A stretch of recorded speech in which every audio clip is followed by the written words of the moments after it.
এই ড্রামাটি যখন শুরু হয় তখন আমরা কোরিয়ার একটা স্কুল দেখতে পাই, যেখানে ক্লাস প্রেসিডেন্ট যার নাম ছিল কিম, তার বয়ফ্রেন্ড লি তখন তাকে বলে আমাদের ক্লাস টিচার সিঁড়ি থেকে পড়ে গিয়েছে, যার কারণে এখন উনি হাসপাতালে এডমিট আছে। তাই ওই টিচারের জায়গায় একজন নতুন টিচার আসবে। অপরদিকে যখন স্টুডেন্টরা সবাই খেলাধুলা আর একে অপরকে টিচ করায় ব্যস্ত ছিল, ঠিক তখনই আমরা একটা অসহায় মেয়েকে দেখতে পাই, যাকে তার ক্লাসমেটরা তখন বুলিং করছিল। ঠিক তখনই নতুন টিচার ক্লাসরুমে ঢোকে, যার নাম কিনা ছিল জুন। টিচার জুন তখন ক্লাসে ঢোকার সাথে সাথে সবাইকে বলে আমি প্রতিটা স্টুডেন্টের সাথে প্রাইভেট কাউন্সেলিং সেশন করতে চাই, তাই তোমরা সবাই রেডি থেকো। এদিকে আমরা তখন জেনায়াং নামের একটি ছেলেকে তখন দেখতে পাই, যে ছিল ক্লাসের টপ স্টুডেন্টদের মধ্যে একজন। সে তখন এর প্রতিবাদ করে আর বলে এসব সেশনের কোনোই দরকার নেই, কারণ সামনে এক্সাম কাছে। কিন্তু টিচার জুন আগে থেকেই জেনায়াং এর নাম আর তার একাডেমিক রেকর্ড জেনে এসেছিল যে জেনায়াং সবসময় ক্লাস প্রেসিডেন্ট কিমের পরে সেকেন্ড হয়। এটা ইউজ করে টিচার জুন তখন জেনায়াং আর পুরো ক্লাসকে কনভিন্স করে আর বলে এই সেশনগুলো তোমাদেরই কাজে লাগবে আর তোমাদের পড়ালেখায় উন্নতিও হবে। এখন তোমরাই ঠিক করো কে ভলান্টিয়ার হয়ে আগে সেশন করবে তোমাদের মধ্যে থেকে। এটা শুনে তখন কেউই কিছু বলে না, কিন্তু গন নামের এক মেয়ে ছিল, যে কিনা শিন নামের এক শান্ত মেয়েকে সবসময় পুলিং করত।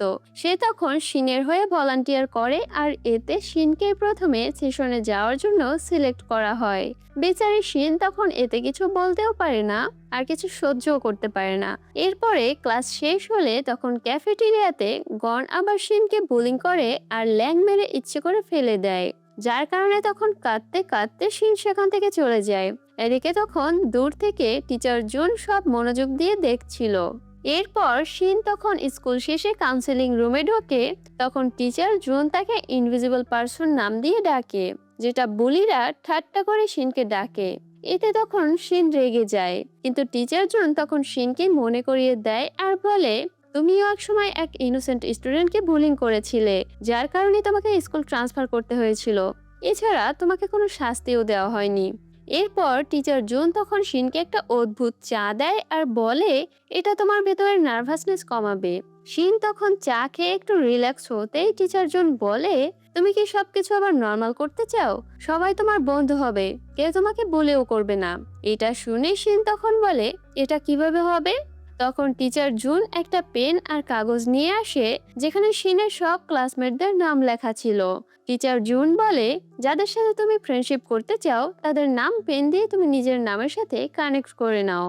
এবার কিছুটা দ্বিধা নিয়ে শিন গনের দুই ক্লোজ ফ্রেন্ডের নাম নিজের নামের সাথে তখন কানেক্ট করে দেয়। অবাক করে দিয়ে কিছুক্ষণ পরই ওই মেয়ে দুটো শিনের কাছে এসে এমন ব্যবহার করতে থাকে যেন তারা সবসময় শিনের ফ্রেন্ডই ছিল, যেন তারা কখনোই শিনকে বুলিংই করেনি। এবার ইমোশনাল হয়ে শিন তখন কাঁদতে শুরু করে, কারণ অবশেষে শিন এমন ফ্রেন্ড পেয়েছে যারা কিনা আগে তাকে কষ্ট দিত। সবকিছু যেন শিনের কাছে একটা স্বপ্নের মতো লাগছিল। কিন্তু শিন কিছু বুঝে ওঠার আগেই তখন তার বুলি গন সেখানে চলে আসে, আর এটা দেখেই তখন অবাক হয় যে তার নিজের ফ্রেন্ডরাই এখন শিনকে ভালোভাবে ট্রিট করছে, যে আগে ওদের সবার কাছে হাসির পাত্র ছাড়া আর কিছুই ছিল না। হঠাৎ করে শিন ওদের ফ্রেন্ড হয়ে গেছে। এরপরে তখন শিন আবার টিচার জুনের কাছে যায়, কারণ শিনের আরো ফ্রেন্ড দরকার ছিল। শিনের লোভ দেখে তখন টিচার জন হালকা হাসে আর তাকে বসায় এবং একটা কন্ট্রাক্ট অফার করে।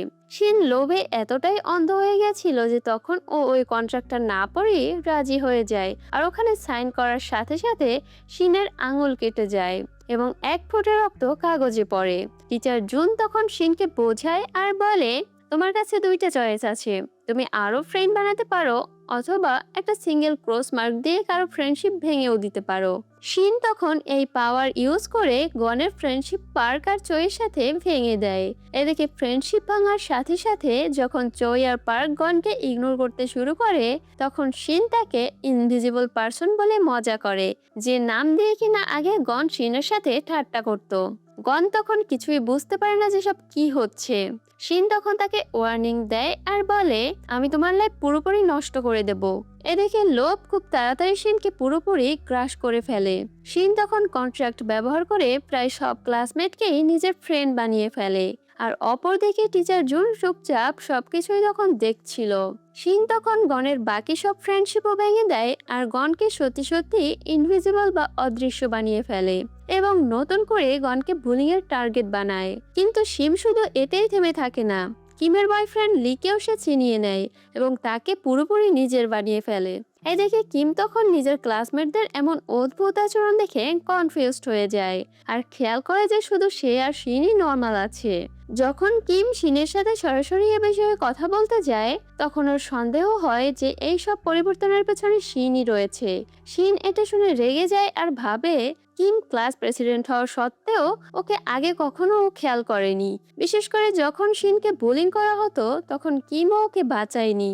এর পরের দিন শিনের ফ্রেন্ডরা গনকে ঠিক সেভাবেই বুলিং করতে থাকে যেভাবে গন একসময় শিনকে করত। যদিও এদিকে শিনের ভেতরে গিল্ট ফিল হতে শুরু করে, কিন্তু শিন আর চাইলেই এই কন্ট্রাক্ট ভাঙতে পারবে না, কারণ টিচার জন আগেই রোজ পরিষ্কার করে বলে দিয়েছিল একবার ফ্রেন্ডশিপ ভেঙে গেলে সেটা আর জোড়া লাগবে না। তবুও শিন টিচার জুনের কাছে গিয়ে অনুরোধ করে, তখন বলে সবকিছু আবারও আগের মতো করে দিন। কিন্তু টিচার জন ওকে তখন রুলসের কথা মনে করিয়ে দেয়। আর এদিকে কিম চুপি চুপি শিনকে নজর রাখতে থাকে। কিছুদিনের মধ্যেই শিনের ফ্রেন্ডরা খুব চিপকু আর ওভার পজিটিভ হয়ে যায়। তারা সব সময় শিনের কাছে সময় চাইতে থাকে আর শিনকে নিয়ে টানাটানি করতে থাকে। এমনই একদিন শিন নিজের নোটবুকটা ফেলে দেয়, তাতে তখন একটু পানি পড়ে যায় আর সেই লাইনটা মুছে যায় যেটা তাকে লিয়ের সাথে কানেক্ট করেছিল। শিন সেটা তখন খেয়ালই করে না আর সেখান থেকে চলে যায়। কিন্তু এদিকে হঠাৎ করে তখন লি আবার নর্মাল ব্যবহার করতে শুরু করে, যেটা দেখে কিম তো আরো অবাক হয়ে যায়। অপরদিকে শিন জানতে পারে গন ছাদে গিয়েছে সুসাইড করার জন্য। তখন শিন আর দেরি না করে দৌড়ে সেখানে যায় আর দেখতে পায় গন একেবারে ছাদের কিনারায় দাঁড়িয়ে যে কোনো সময় সে লাফ দিতে পারে। শিন তখন শান্তভাবে তার কাছে যায় আর বলে, আমাকে সবকিছুর জন্য ক্ষমা করে দাও প্লিজ, আর ওখান থেকে নেমে এসো, নাহলে তো তুমি পড়ে যাবে। গন তখন ধীরে ধীরে আরো কিনারার কাছে সরে যায় আর শিনকে বলে, আমি তোমাকে ঘৃণা করি আর চাই যে তুমিও মারা যাও, যাতে সবকিছু আবার নর্মাল হয়ে যায়। তখনই বাকি ক্লাসমেটরা সেখানে চলে আসে। তারা সবাই এখনো শিনের জন্য ওভার পজিটিভ ছিল। শিন তখন ভুল করে সেই কাগজটা নিচে ফেলে দেয়। তখন ছাদের পানি কাগজটাকে ভিজিয়ে দেয় এবং সব কানেক্ট করা লাইনগুলো মুছে যায়। সাথে সাথে তখন সবাই শিনকে বলে যায় আর শিনকে কোনো পাত্তা না দিয়ে সেখান থেকে চলে যায়। শিন তখন বুঝতে পারে যে সে আবারও সবকিছু হারিয়ে ফেলেছে। এরপর যখন শিন ক্লাসে ফিরে আসে কেউ তার দিকে ফিরেও তাকাচ্ছিল না। মনে হচ্ছিল সত্যি সত্যি শিন অদৃশ্য হয়ে গেছে যেন। এমনকি কিমের কাছে শিনের কেবল একটা ধোঁয়াশার মতো স্মৃতি আছে। শিন যেন একটি খারাপ স্বপ্নের মতো সবার জীবন থেকে হারিয়ে গিয়েছে। এর পরের দিন তখন কিম খালি একটা সিটে ছোট একটা নোট পায়, যেটাতে কিমকে ওয়ার্নিং দেওয়া হয় যে কিম যেন কখনোই টিচার জুনের পার্সোনাল কনসালটেশনে অংশ না নেয়। কিম তখন কোনোভাবে মনে করে এই সিট সবসময় খালি ছিল না, কিন্তু এই সিটে কে বসতো সেটাই আর কিম তখন মনেই করতে পারে না। হঠাৎ করে তখন একটা ছেলে ক্লাসে ঢোকে আর বলে, একটা গ্যাং ফাইট হতে চলেছে, তোরা তাড়াতাড়ি বাইরে চল। আসলে বেক নামে একটা জুনিয়র ছেলে স্কুলের গ্যাং লিডার জেকে চ্যালেঞ্জ করেছিল, কারণ জিয়ের একজন লোক বেকের ফ্রেন্ডকে বুলি করেছে। এদিকে টিচার জুন, যে আগে থেকে এসব সিচুয়েশন সম্পর্কে জানতেন, সে তখন বেককে কনসালটেশনের রুমে সেশনের জন্য ডাকে। তখন রুমে সে বেকের সাহসের প্রশংসা করে আর বলে, আমার সন্দেহ আছে যে তুমি এই ফাইটে জিততে পারবে কিনা। তুমি চাইলে আমি তোমাকে নতুন গ্যাং লিডার হওয়ার সুযোগ করে দিতে পারি। সিন এখানে কাট হলে আমরা পরের সিনে দেখতে পাই বেক কঠোরভাবে ফাইটিং এর জন্য ট্রেনিং নেয়। এরপর ফাইটের দিন বেক আর তার ফ্রেন্ড তখন ছাদে চলে আসে। তখন অন্য স্টুডেন্ট সবাই সেখানে জড়ো হয় এটা দেখতে যে বেক আর জের মধ্যে কে ফাইটে জিতবে। এরপর যখন ফাইট শুরু হয় বেক কিছুক্ষণ টিকে থাকে, কিন্তু এদিকে যে দ্রুত প্রমাণ করে কেন সে এই গ্যাংয়ের লিডার হতে পেরেছে, যে খুব সহজেই ফাইট করে বেককে হারিয়ে দেয়। এদিকে যখন বেক প্রায় অজ্ঞান হয়ে যাচ্ছিল তখন হঠাৎ করে টিচার জুন এর কনসালটেশন রুমে সে ফিরে আসে আর দেখতে পায় ও তো একই কাউচে শুয়ে। বেক তখন বুঝতে পারে না যে ঠিক কি হয়েছে। টিচার জুন তখন ওকে বোঝায় আর বলে, আমি তোমাকে একটা চান্স দিয়েছিলাম এটা দেখতে যে তুমি জেকে ফাইটের ম্যাজিক ইউজ করে হারাতে পারো কিনা। বেক তখন সেখান থেকে পালিয়ে যেতে চায়, কিন্তু জুন তাকে থামায় এবং কন্ট্রাক্ট দেখায় আর বলে, যদি তুমি এটা সাইন করো তাহলে তুমি যখনই ফাইটে হেরে যাবে তখনই সব সময় আবারও এই সময়েই ফিরে আসবে। বেক তখন লোভ সামলাতে না পেরে কন্ট্রাক্টটা সাইন করে নেয়। জুন তখন ওকে পরামর্শ দেয় আর বলে, যতক্ষণ না তুমি ফাইটে জিততে পারছো ততক্ষণ গিভ আপ করো না। ঠিক তখনই বেকের হাতে একটা গ্লোয়িং সেকেন্ড চান্স মার্ক আসে। এরপর বেক জেকে ফেস করতে আবারও ওই সময়ে ফিরে আসে। কিম তখন বেককে আটকে জিজ্ঞাসা করে, টিচার জুনের সাথে কনসালটেশন রুমে তোমার কি কথা হয়েছে? বেক তখন এর কোনো উত্তরই দেয় না। তো এরপর ফাইট শুরু হয়ে যায়। বেক এবারও হেরে যায় এবং সাথে সাথে টিচার জুনের অফিসে ফিরে আসে। কিন্তু বেক হার মানে না, বারবার অতীতে ফিরে গিয়ে জের সাথে লড়াই করে আর নিজের ভুল থেকে শিখে নিয়ে স্কিলস ইমপ্রুভ করে। অবশেষে বেক জেকে হারায় এবং নতুন স্কুল গ্যাংয়ের বস হয়ে যায়। তবে এদিকে পাওয়ার খুব দ্রুতই বেককে গ্রাস করে নেয়। বেক ঠিক সেই বুলিদের মতো আচরণ করতে শুরু করে যাদের সবাইকে সে একসময় হেট করত। এমনকি বেক তখন ইনোসেন্ট স্টুডেন্টদের কাছ থেকে টাকা ছিনিয়ে নিতে শুরু করে আর সেই একই ফ্রেন্ডকেও বুলিং করতে থাকে যাকে বেক একসময় অন্য বুলিদের হাত থেকে প্রোটেক্ট করেছিল। এছাড়াও বেকের ফ্রেন্ডও তখন লক্ষ্য করে যে বেক জের থেকেও অনেক বেশি খারাপ বুলিতে পরিণত হয়েছে। এই সময় কিম আর তার boyfriend J R বেকের fighter ফুটেজগুলো scroll করছিল। তখন তারা লক্ষ্য করে যে টিচার জুন দূরে দাঁড়িয়ে চুপচাপ শুধু সবকিছু দেখে যাচ্ছিল। এতে দুজনেরই তখন টিচার জুনের প্রতি সন্দেহ আরো বেড়ে যায়। এর পরের দিন আরেকজন স্টুডেন্ট বেককে ফাইটের জন্য চ্যালেঞ্জ করে। আনএক্সপেক্টেডলি এবার বেক তার কাছে হেরে যায়। ঠিক তখনই বেক আবারও টিচার জুনের অফিসে জেগে ওঠে। বেক তো পুরো কনফিউজড হয়ে যায়। তো টিচার জুন তখন বেককে কন্ট্রাক্টের কথা মনে করিয়ে দেয় আর বলে, যদি তুমি হেরে যাও তাহলে তুমি আবারও এই সময়ে ফিরে আসবে আর আবার সেই ফাইটটা করবে। তো বেক তখন অতীতে ফিরে আবার জের সাথে ফাইট করে, কিন্তু এবারও বেক হেরে যায় আর আবারও ফিরে আসে। এভাবে বারবার বেক একই সার্কেল রিপিট করতে থাকে, ফাইট করা, হেরে যাওয়া, আবারও চেষ্টা করা, যতক্ষণ না বেক শেষমেশ জেকে হারাতে পারে। এরপর বেক নতুন চ্যালেঞ্জারকে ফেস করতে যায়, কিন্তু আবারও সে হেরে যায় এবং আবার টিচার জুনের কাছে ফিরে আসে। তো এই লুপ চলতেই থাকে। অনেক চেষ্টা করার পর বেক শেষমেশ নতুন চ্যালেঞ্জারকেও হারিয়ে দেয়।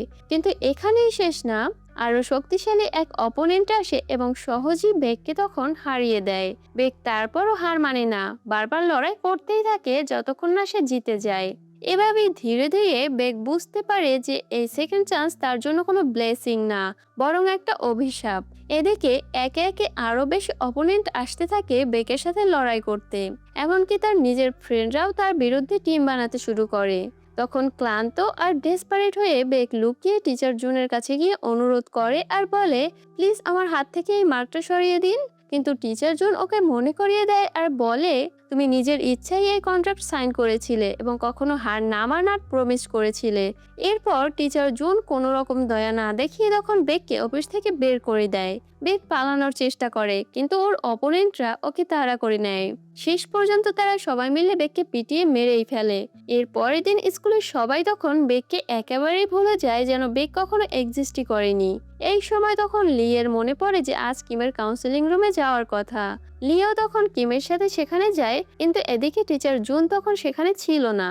তো চারপাশে খুঁজতে খুঁজতে তারা তখন একটা অদ্ভুত স্ট্যাম্প খুঁজে পায়, যেটা তারা তাদের ক্লাসরুমের খালি ডেস্কে দেখেছিল। এরপর তখন আরো খুঁজে তারা রুমের ভেতরের কিছু কন্ট্রাক্ট ফাইলসও পায়, যেখানে বেক আর শিনের রক্ত দিয়ে সাইন করা দুইটা কন্ট্রাক্ট ছিল। ঠিক তখনই দরজার লক খুলে টিচার জুন ভিতরে আসে। কিম আর লি তাড়াতাড়ি লুকিয়ে পড়ে, কিন্তু এদিকে তখন ওদের মনে হচ্ছিল টিচার জুন আগেই জানে ওরা এখানে আছে।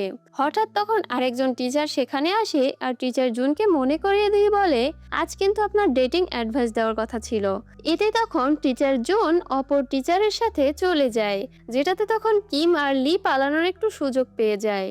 এরপরের দিন ইয়ান নামে এক মেয়ে ছিল। তখন নিজের ফ্রেন্ডদেরকে সে বলে, আমাকে একটা লম্বা হ্যান্ডসাম ছেলে যার উচ্চতা প্রায় 6 ফিট সে আমাকে ফলো করছে, মানে স্টক করছে। তবে ইয়ানের ফ্রেন্ডরা ভাবে ইয়ান এসব কিছু মিথ্যা বলছে। এদিকে ইয়ান আসলে একজন রাইটার যে প্রায় নিজের গল্পগুলো এমনভাবে ইমাজিন করে যেন সেগুলো সত্যি তার সাথে ঘটেছে। অপরদিকে ইয়ানের সব ফ্রেন্ডরাই ইয়ানের ইউএসএ থাকা বয়ফ্রেন্ডকে নিয়ে কিউরিয়াস ছিল। এরপরে ইয়ান তখন টিচার জুনের সাথে দেখা করে।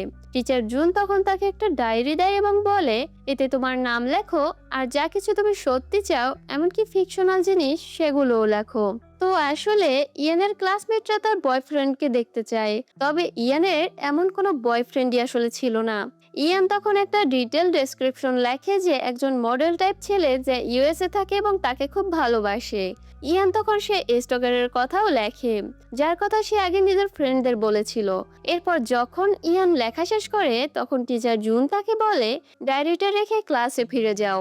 এর কয়েকদিন পর তখন পার্ক ইয়ানকে বলে, তুই ভিডিও কলে নিজের বয়ফ্রেন্ডকে দেখা। তবে তখনই হঠাৎ করে টিচার জুন সেখানে চলে আসে একটা ছেলেকে সাথে নিয়ে, যে একদম ইয়ানের বলা মতো সব কোয়ালিটি সম্পন্ন।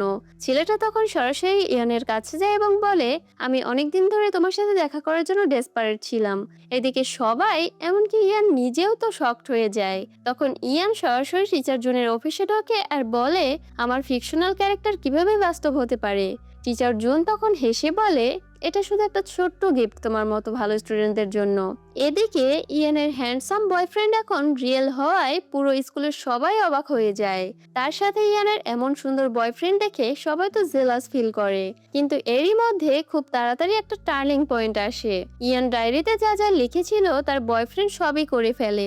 এখন আর নতুন কিছু করার নেই, যতক্ষণ না ইয়ান ডায়েরিতে আবার নতুন করে কিছু লেখে। তখন ইয়ান আবার টিচার জুনের কাছে যায় এবং ম্যাজিক্যাল ডায়েরি ফেরত চায়। কিন্তু তখন টিচার জুন বলে, গিফট তো আগেই দেওয়া হয়ে গেছে, এখন যদি তুমি এটা আবারও চালিয়ে যেতে চাও তাহলে তোমাকে কন্ট্রাক্ট করতে হবে।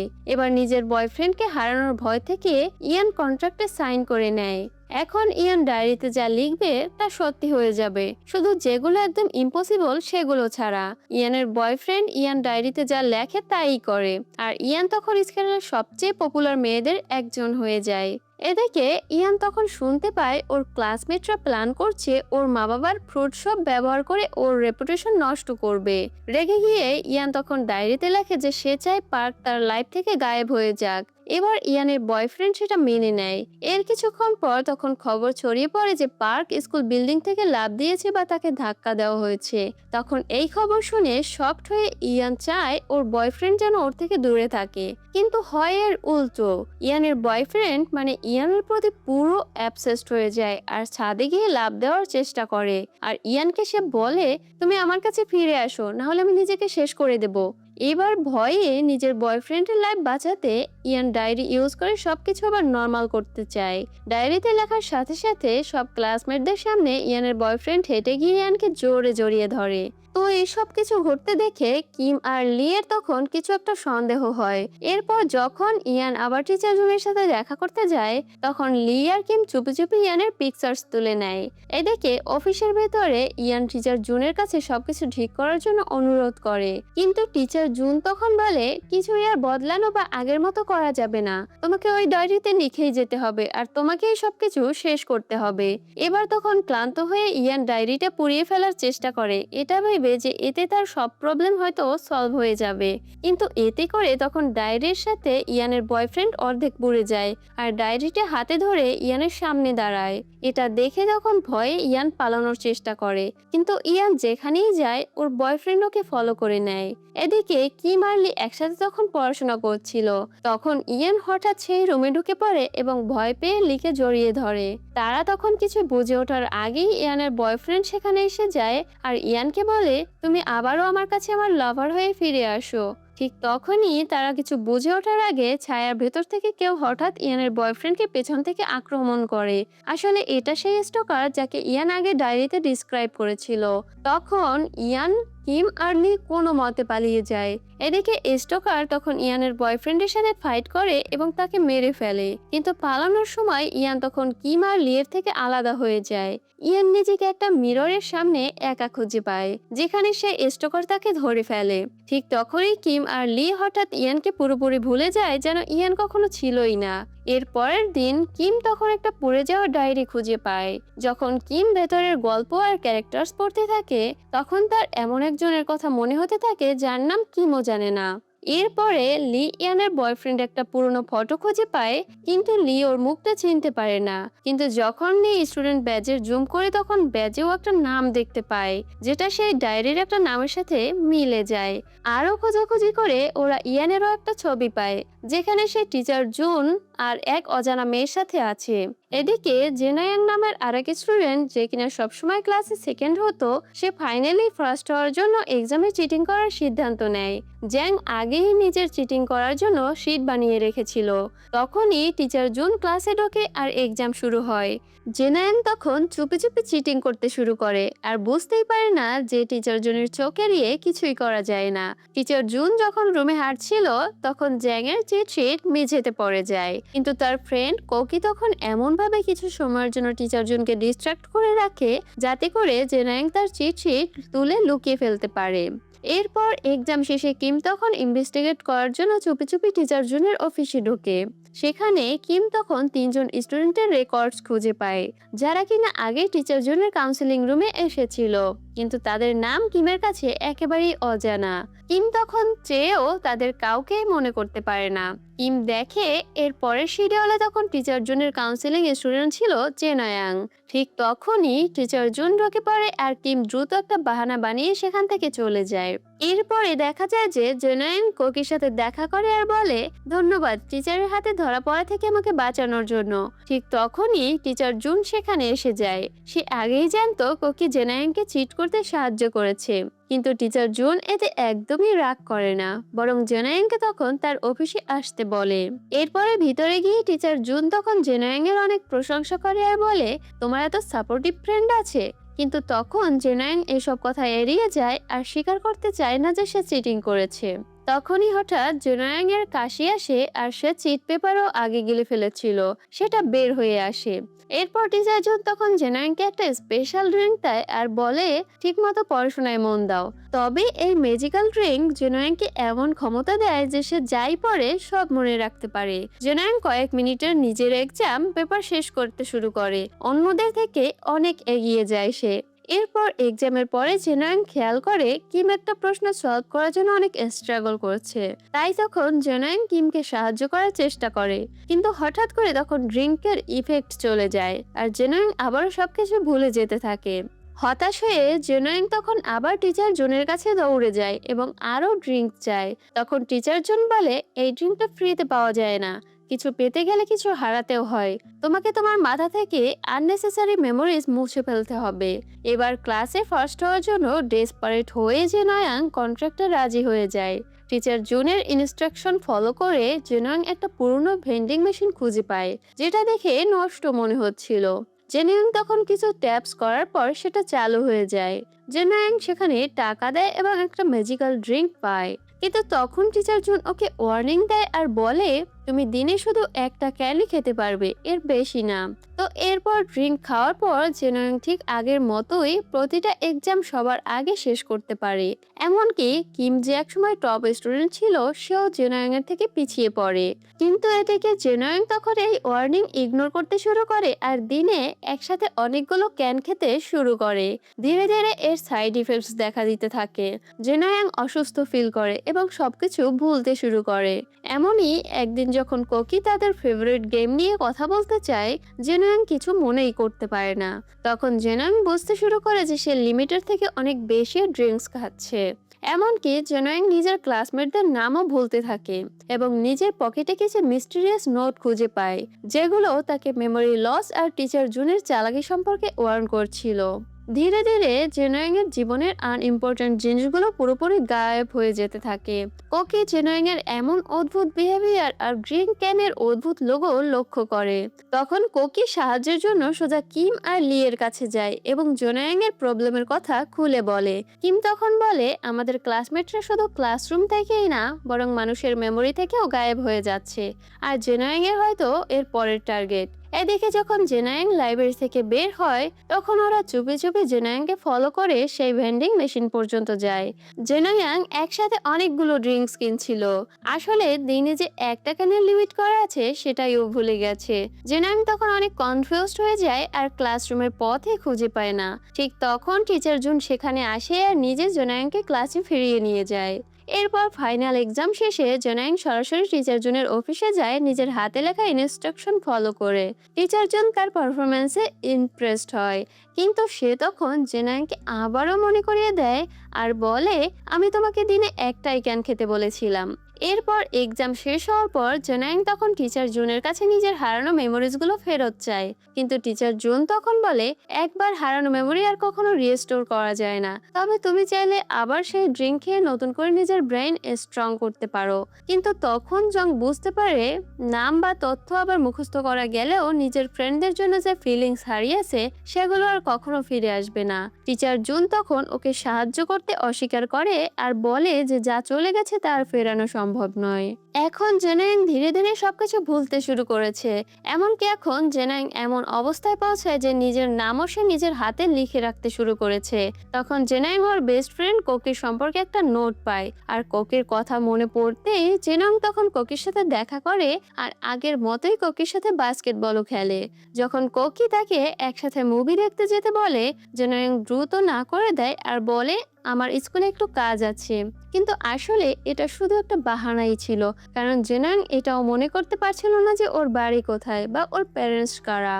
এর পরের দিন কিম জি, যে কিনা স্কুলের সবচেয়ে পপুলার গার্ল, সে তখন জানতে পারে একটা গুঞ্জন ছড়িয়েছে যে তার বয়ফ্রেন্ড কোয়ান নতুন ট্রান্সফার হয়ে আসা স্টুডেন্ট ইউনের সাথে রিলেশনে আছে। এটা জানার সাথে সাথে তখন কিমজি কোয়ানের সাথে ছাদে দেখা করে। কোয়ান জানতো কিমজি আপসেট, তাই তখন কোয়ান বলে, আমি ইউনের সাথে ডেট করছি না। কিন্তু তারপরও কিমজি ইউনের চার্ম আর লুক দেখে অনেকটা অসংকোচ বোধ করে, কারণ ইউন অনেক সুন্দরী ছিল। তাই তখন ও কোয়ানের সাথে ব্রেকআপ করে দেয়, যদিও ভেতরে ভেতরে কিমজি এটা করতে চাচ্ছিল না। এদিকে ক্লাসরুমে কিম আরেকটা খালি চেয়ার খেয়াল করে। ওর মনে হয় কিছু একটা ঠিক নেই, এমন মনে হয় যেন এই চেয়ারটা আগে খালি ছিল না। এরপর ওরা তখন ইনভেস্টিগেট করে এবং একটা মেসেজ খুঁজে পায়, যেটা জেনাইং গায়েব হওয়ার আগে কোকির জন্য রেখে গিয়েছিল।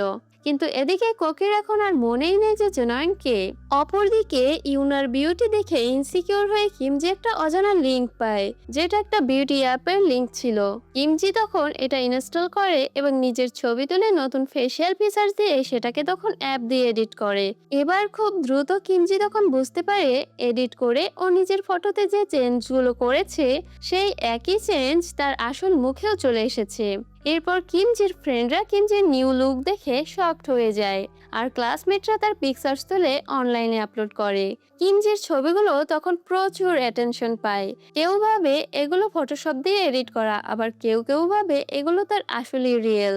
এদিকে তখন কোয়ান আবার কিমজির কাছে ফিরে আসে আর বলে, তোমাকে রেখে ইউনার প্রতি ইন্টারেস্ট দেখানোর জন্য আমি সত্যি অনেক দুঃখিত, চলো আমরা আবার একসাথে থাকি। এটা বলেই কোয়ান কিমজির সামনে হাঁটু গেড়ে বসে পড়ে, কিন্তু তখন কিমজি কিছু বলার আগেই তার অ্যাপ থেকে একটা নোটিফিকেশন আসে, যেখানে লেখা ছিল কিমজির ট্রায়াল 5 মিনিটের মধ্যে শেষ হয়ে যাবে। এবার নিজের নতুন লোক হারানোর ভয় পেয়ে কিমজি তখন বাথরুমে দৌড়ে যায়। ট্রায়াল শেষ হতেই কিমজির সুন্দর গ্লোয়িং ফেস আবার আগের মতো হয়ে যায়। এতে তখন কিমজি বিউটি অ্যাপের ফুল ভার্সনটা কেনার কথা জিজ্ঞাসা করে। তখন তাকে টিচার জুনের কনসালটেশন রুমে যেতে বলা হয়। এরপর সেখানে গিয়ে কিমজি টিচার জুনের সাথে দেখা করে আর টিচার জুন তখন বলে, আমি এই অ্যাপের ডেভেলপারকে চিনি, অ্যাপের ফুল ভার্সন পেতে হলে তোমাকে কন্ট্রাক্ট সাইন করতে হবে। এবার অ্যাপটা পাওয়ার জন্য মরিয়া হয়ে কিমজি সব শর্তে তখন রাজি হয়ে যায়।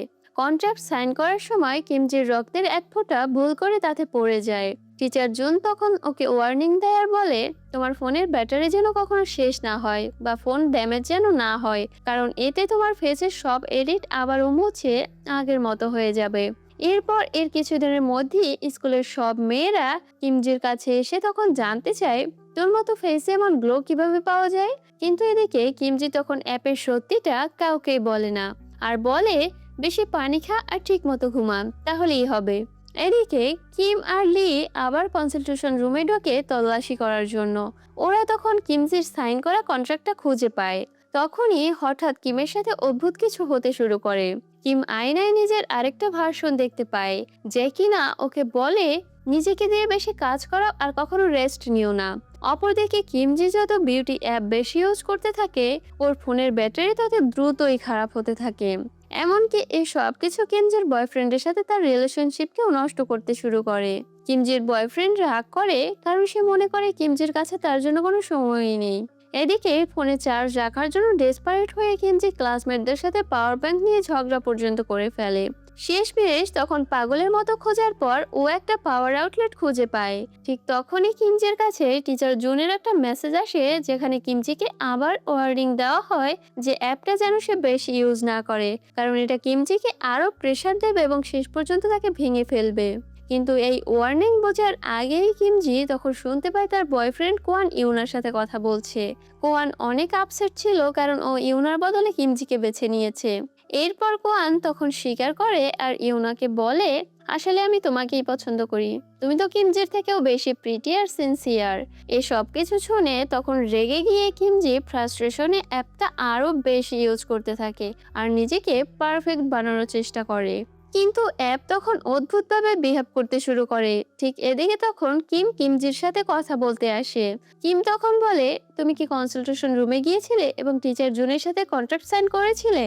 কিমজি তখন এসব নিয়ে কথা বলতে অস্বীকার করে, কিন্তু কিম এত সহজে থামার পাত্রী তো না। এদিকে কিমের কথা মতো লি চুপি চুপি কিমজির সাথে কিমের একটা ফটো তুলে নিয়েছিল, কারণ ওরা জানে কিমজিও হয়তো শিগগিরই গায়েব হয়ে যেতে পারে। এরপর যখন কিমজি আয়নায় নিজের বিউটি দেখছিল, তখন তার ক্লাসমেটরা হঠাৎ সেখানে ঢুকে পড়ে আর বলে, সত্যি করে বলতো তোর এই সৌন্দর্যের রহস্য কি? এটা বলেই তখন তারা কিমজির ফোন ছিনিয়ে নেয় আর সেটাকে ভেঙে ফেলে। আর সাথে সাথেই তখন কিমজির মুখের ফ্ললেস স্কিন ক্র্যাক হতে শুরু করে। এবার প্যানিক হয়ে কিমজি দৌড়ে পালাতে চায়, আর এদিকে বাকি স্টুডেন্টসরা কিমজির এই বিকৃত মুখের ছবি তুলতে থাকে। এটা দেখে তখন কিম আর লি কিমজির পিছনে যায়। কিমজি তখন ফোন চার্জ দিতে দৌড়ায়, কিন্তু ফোনটা আর কাজ করে না, কারণ সেটা তো নষ্টই হয়ে গেছে। এরপর তখন কিম আর লি কিমজিকে ধরে আর বলে, যেসব স্টুডেন্ট কনসালটেশন রুমে গেছে তারা সবাই কোনো না কোনোভাবে গায়েব হয়ে গেছে, আর কিমজি হলো এর পরের টার্গেট। এটা শুনে ভয়ে কিমজি সবকিছু কনফেস করে আর সেই বিউটি অ্যাপের ব্যাপারে ওদের সবকিছু জানায়। এদিকে ফোন ভেঙে যাওয়ার সাথে সাথে কিমজি মনে করছিল ও একটা মনেস্টারে পরিণত হয়েছে। কিম আর লি তখন কিমজিকে শান্ত করতে চেষ্টা করে, কিন্তু কিছুতেই কাজ হয় না যতক্ষণ না সেখানে কোয়ান আসে। কোয়ান তখন কিমজিকে বলে, আমার চোখে তুমি সবসময় প্রিটি ছিলে, আর আমি সবসময় তোমার সিনসিয়ারিটিকেই ভালোবাসি, তোমার রূপকে নয়। তখন এই কথা শুনে কিমজি অনুপ্রাণিত হয় আর তখনই সেই অ্যাপ ডিলিট করে সবকিছু আগের মতো করতে চায়। কিন্তু কিমজি তখন এটা করার সাথে সাথেই ওর ফোনের ব্যাটারিও শেষ হয়ে যায় আর সবার সামনে থেকে কিমজি গায়েব হয়ে যায়। এরপর টিচার জুন এসে সেই ফোনটা তুলে নিয়ে যায় যা কিমজি ফেলে গিয়েছিল, কিন্তু এবার তখন একটা আলাদা ব্যাপার ঘটে। আগের মতো সব ভুলে যাওয়ার বদলে কিম এবার সব গায়েব হওয়া স্টুডেন্টদের নাম মনে করতে পারছে। তখন হঠাৎ কিম নিজেকে ক্লাসরুমে দেখতে পায়, তবে কিম এখনো সেই মিসিং স্টুডেন্টদের ফিল করতে পারছিল। লি তখন ওকে বলে, আমি গায়েব হওয়া স্টুডেন্টদের একটা লিস্ট অনলাইনে পোস্ট করেছিলাম, অনেকেই যারা তাদের চিনতো তারা আমাকে 5th ফ্লোরে দেখা করতে বলেছে। এটাতে তখন কিম আর লি 5th ফ্লোরে যায় আর দেখতে পায় টিচার জুন, পিটি টিচার আর সব মিসিং স্টুডেন্টস একটা ক্লাসরুমে একসাথে আছে। পিটি টিচার তখন কিম আর লিকে বকাঝকা করে, কারণ ওরা এমন একটা ওয়েবসাইট বানিয়েছে যা স্কুলের রেপুটেশন নষ্ট করতে পারে। লি তখন সব দোষ নিজের উপর নিয়ে নেয়। তখন শাস্তি হিসেবে টিচার জুন লিখে কয়েক পেজের অ্যাপোলজি লেটার লিখতে বলে। এরপর কিম রুম থেকে বের হয়ে যায়, কিন্তু হঠাৎ ওর কানে অদ্ভুত একটা ঘন্টার শব্দ বাজতে থাকে। লি এতে দৌড়ে বাথরুমে যায় আর আয়নার দিকে তাকায়। এদিকে লি ঠোঁট না নড়লেও আয়নায় থাকা ওর রিফ্লেকশন ওর সাথে কথা বলতে শুরু করে আর বলে, তুমি সবসময় কাইন্ড আর পারফেক্ট হওয়ার অভিনয় করো, কারণ একটা মডেল স্টুডেন্ট সবসময় নিজের আসল রূপ লুকিয়ে রাখে। এর পরের দিন তখন কিম আবার সেই ক্লাসরুমে যায় যেখানে সে মিসিং স্টুডেন্টদেরকে দেখেছিল, কিন্তু এবার কিম সেখানে আর কাউকেই তখন দেখতে পায় না। সেখানে শুধু তাদের ঝাপসার রিফ্লেকশন রয়ে গেছে। ঠিক তখন টিচার জুন সেখানে ঢুকে পড়ে এবং বলে, তুমি এখানে কেন? তখন কিম জানতে চায় মিসিং স্টুডেন্টদের সাথে কি হয়েছে। টিচার জুন তখন শান্তভাবে বলে, তারা তাদের বাড়ি চলে গেছে। কিন্তু কিম তখন এটা কিছুতেই মানতে চায় না আর বলে, এগুলো রিয়েল না, এগুলো সব একটা ইলিউশন। এবার সবকিছুর উত্তরের জন্য মরিয়া হয়ে কিম কনসালটেশন রুমে যায়। টিচার জুন তখন ওকে বলে, তুমি এত মরিয়া কেন মিসিং স্টুডেন্টদেরকে খুঁজতে? আমি জানি তোমার ভেতরে আরেকটা কিম আছে, কারণ আসল কিম এতটা দয়ালু না যে অন্য স্টুডেন্টদের জন্য তার এত দরদ থাকবে। কিম তখন বুঝতে পারে টিচার জুনের কথা সত্যি। তারপরে তখন কিম বলে, আমি একটা দায়িত্ববোধ ফিল করি তাদের জন্য যারা গায়েব হয়ে গেছে। তখন টিচার জুন ওকে একটা স্পেশাল আয়নার কথা জানায় আর বলে ওখানে ওই সকল স্টুডেন্টদেরকে খুঁজে পেতে পারো, কিন্তু শর্ত হলো আওয়ার গ্লাসের বালি শেষ হওয়ার আগে কিমকে ফিরে আসতে হবে, না হলে কিম চিরদিনের জন্য সেই আয়নায় আটকে যাবে। তখন কিম এই চ্যালেঞ্জ অ্যাকসেপ্ট করে নেয় আর ওর রক্তের এক ফোঁটা কন্ট্রাক্টে পড়ে। এরপর কিমকে আয়নার ওয়ালটা টেনে নেওয়া হয়। সেখানে গিয়ে তখন কিম বুঝতে পারে বাইরে কেউ তাকে দেখতে বা শুনতে পাচ্ছে না। কিম এটাতে তখন প্যানিক করতে থাকে আর তার কনফিডেন্স লেভেল কমে যেতে থাকে। এদিকে আয়নার বাইরে তখন এভিল কিম আওয়ার গ্লাস ধরে আছে। এদিকে লি তখন খেয়াল করে এই আওয়ার গ্লাসটা টিচার জুনের অফিসে রাখা, আর ও তখন বুঝতে পারে কিম বিপদে আছে। লি তখন সেটা চুরি করে নেয়, কিন্তু এভিল কিম তাকে দেখে ফেলে এবং তাড়া করে। এতে তখন লি দৌড়ে সেই অভিশপ্ত আয়নার দিকে যায়। এদিকে ভেতরে রিয়েল কিম অসহায়ভাবে একটা ছোট বাচ্চার সাথে দাঁড়িয়ে সবকিছু দেখতে থাকে। ইভিল কিম তখন লিকে মারার চেষ্টা করে। ঠিক তখন টিচার জুন সামনে চলে আসে। কিম তখন তার কাছে বাইরে বের হওয়ার উপায় জানতে চায়। টিচার জুন তখন সরাসরি এর কোনো উত্তর দেয় না, কিন্তু একটা হিন্ট দেয় আর বলে এই সব কিছু রিয়েল না, বরং একটা ইমাজিনেশন, আর তুমি চাইলে সবকিছু কন্ট্রোল করতে পারো। তখন কিম নিজের চোখ বন্ধ করে আর এমন ভাবে ইমাজিন করে যেন ও আয়নার বাইরে দাঁড়িয়ে আছে। তখন ধীরে ধীরে ওর চারপাশে সবকিছু বদলাতে শুরু করে, ঠিক যেমনটা কিম কল্পনা করেছিল। পরের মুহূর্তে কিম আয়নার ভিতর থেকে বেরিয়ে আসে আর জেগে ওঠে। টিচার জুন তখন তার সাহস আর ইন্টেলিজেন্সের জন্য তার প্রশংসা করে আর বলে, তুমি প্রথম স্টুডেন্ট যে নিজের জোরে মুক্ত হতে পেরেছো। এবার কিমের কারণেই তখন যারা গায়েব হয়েছিল তারা সবাই আবারও ফিরে আসে। তখন টিচার জুনের একটা তুড়ি বাজাতেই সময় রিভার্স হয়ে যায়। সময় উল্টে গিয়ে আবার সেই জায়গায় ফিরে যায় যেখান থেকে সবকিছু শুরু হয়েছিল। তখন কিম আবারও সেই সময়ে জেগে ওঠে। চারপাশ দেখে তখন এমন মনে হচ্ছিল যেন কিছুই ঘটেনি, সবকিছুই আবার আগের মতোই একদম নর্মাল আছে। তবে একটা প্রশ্ন থেকে যায় যে টিচার জুন আসলে কে। এই প্রশ্নটা রেখে যাওয়ার মাধ্যমে আমাদের আজকের ড্রামাটা এখানে শেষ হয়ে যায়। তো কেমন লাগলো আজকের ভিন্ন এই গল্পটি তা কমেন্টে অবশ্যই জানাতে ভুলো না। আর সবাই ভালো থেকো, সুস্থ থেকো, টেক কেয়ার, বাই বাই।